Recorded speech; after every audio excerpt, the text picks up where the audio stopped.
We're here at the Gist conference with Jason Prost, Head of Growth Technologies at Checkpoint. Jason, thank you so much for joining us. Thank you. You're welcome. The question I'd like to ask you is, how can government agencies best address the top cybersecurity challenges mentioned at today's conference here at Gist? Well, I think that there are probably 4 key points that I'd want to share. The first one is it's pretty simple.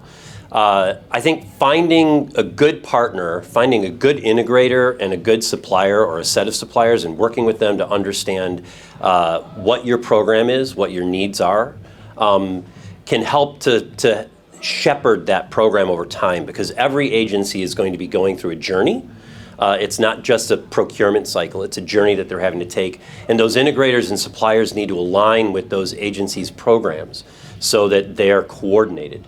The second thing I would do is I would make sure that every agency is very seriously looking at threat prevention as an intermediary step as they go through this journey. The journey to a zero trust architecture is one that takes time and has lots of steps. And because of that, you can mitigate a lot of threats if you have threat prevention technology that mitigates those threats in advance. The third thing that I would note is that I think it's important as agencies are going through this architectural revolution that they really think about the code efficacy of those solutions that they're putting in place. Part of the lessons that we've learned over the last 2 years is that you can import vulnerability without knowing it. That was part of what came with the SolarWinds attack.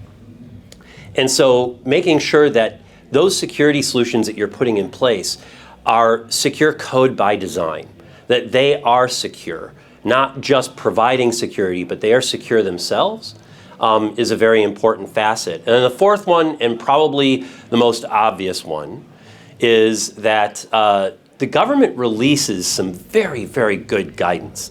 Between the CISA papers that have been put out and all of the reference architectures that are there, and then the guidance that was put out in January of this year, that guidance paper in January is fantastic. In a very short period of time, it breaks down the different things that they need to do, the steps that they need to take, the things that they need to adopt, and that should be the starting point for those conversations with the integrators and suppliers. Oh, some great points. Well, Jason, thank you so much for taking a few minutes to join us here at the GIST Summit and just sharing some of your observations about better security. My pleasure. Thank you.